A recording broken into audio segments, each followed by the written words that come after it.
on a organisé une grande consultation pour tout le Bas-Saint-Laurent. Habiter le Bas-Saint-Laurent pour un Québec fort de ses communautés.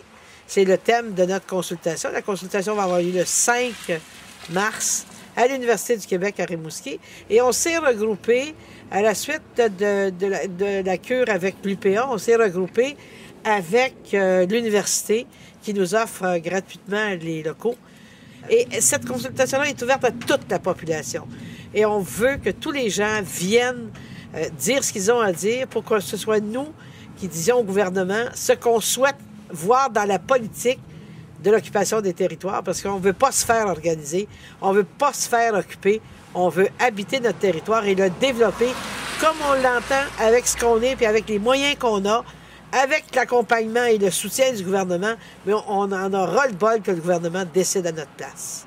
Bien, si on n'agit pas rapidement, le gouvernement va faire sa politique, et puis, ça va être tant pis pour nous. Hein? On n'aura pas dit ce qu'on voulait dire, on n'aura pas exprimé notre conception du développement du territoire, qui n'est pas la même que celle du gouvernement. Nous, on veut que ce soit les gens qui habitent le territoire qui le développent, qui l'occupent, puis qui le fassent à l'image de ce qu'on est. Hein? Alors que bien souvent, le gouvernement, lui, ce qu'il veut, c'est exploiter nos ressources, les faire exploiter par d'autres, parce que ce qui compte le plus possible, c'est qu'il y a du cash qui rentre quelque part. Donc, que ce soit les grosses compagnies qui en profitent, plutôt que les gens qui habitent le territoire. Bien, évidemment, cette consultation-là, éventuellement, ça sera ramené à l'échelle provinciale. L'esprit derrière ça, c'est d'éventuellement en arriver à se servir de ces éléments-là pour peut-être avoir une politique de l'occupation du territoire, une politique provinciale de l'occupation du territoire.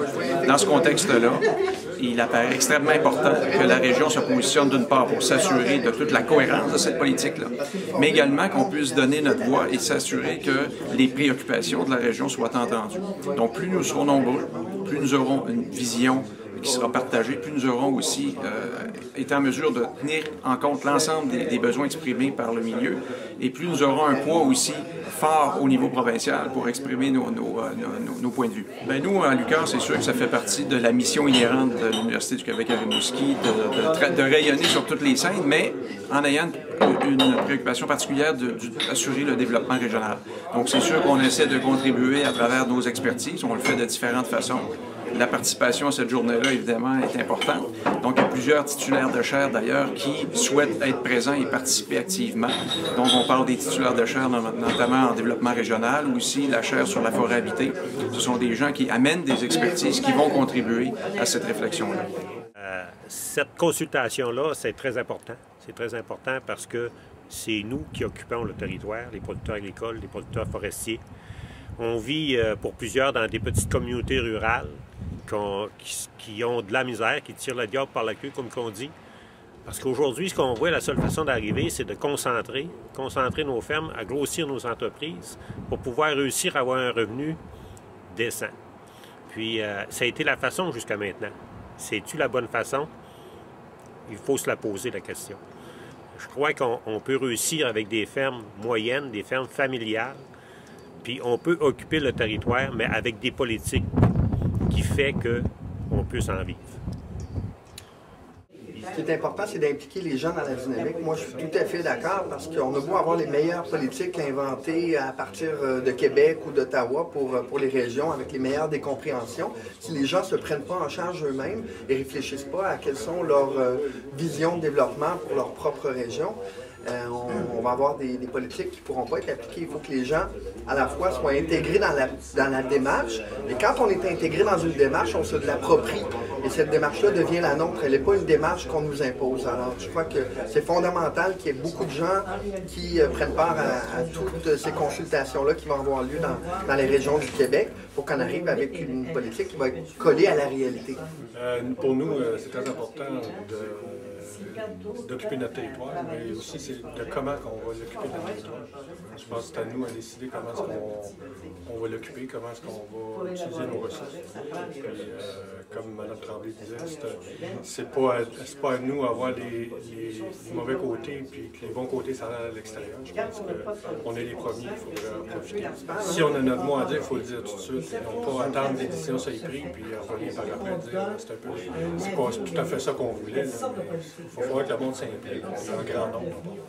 C'est certain ici en région, dans la région de la Merci de la Métis et même un peu plus bas dans Gaspésie, on voit un peu un différentiel avec Rivière-du-Loup et le secteur plus à l'ouest. J'ai l'impression qu'il faut se tenir les coudes, il va falloir travailler ensemble puis faire voir qu'on est là. On disparaît un peu. Il y a un sujet qui est très lié à l'occupation des territoires et qui revient sur la table aujourd'hui même, c'est le lancement de l'appel d'offres en communautaire en éolien. Qu'est-ce que vous avez comme commentaire à nous dire là-dessus? Je peux dire là-dessus, c'est que probablement ça a mal été lancé. Tout ce que ça fait présentement, c'est que ça met une compétition entre les municipalités dans la MRC, puis ça amène une compétition entre les MRC. Parce que c'est un nombre restreint de projets qui vont être acceptés à la grandeur du Québec. On parle d'une dizaine de projets, puis juste dans le Bas-Saint-Laurent, on est rendu à 13 ou 14 projets. On aurait même 4 dans la liste.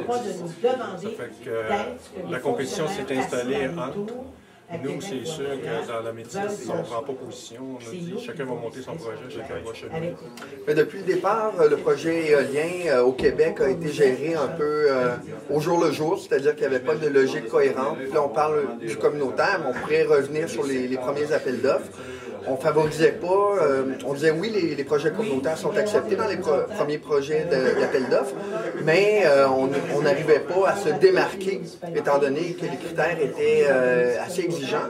Et donc, on a favorisé des entreprises extérieures qui vont exploiter des champs éoliens dans notre région. Puis, ben, ces retombées-là communautaires vont être sur la grande majorité pendant la construction des champs éoliens, mais les retombées par la suite, les communautaires en ont peu. Alors oui, il faut favoriser le développement communautaire dans l'éolien, en respect aussi avec l'acceptabilité sociale, c'est-à-dire que les communautés qui veulent faire des projets éoliens, qui en évaluent à la fois les avantages et les inconvénients, peuvent en déposer, mais il faut favoriser le retour de l'argent dans les communautés par la suite, quand les projets communautaires vont avoir passé toutes les étapes, puis que le gouvernement favorise des projets communautaires, là, que l'énergie éolienne provienne d'une éolienne communautaire ou d'une éolienne d'une grande compagnie, l'énergie va être pareille. Alors, autant redonner les redevances à la communauté plutôt que ce soit dans les poches des grands actionnaires des compagnies.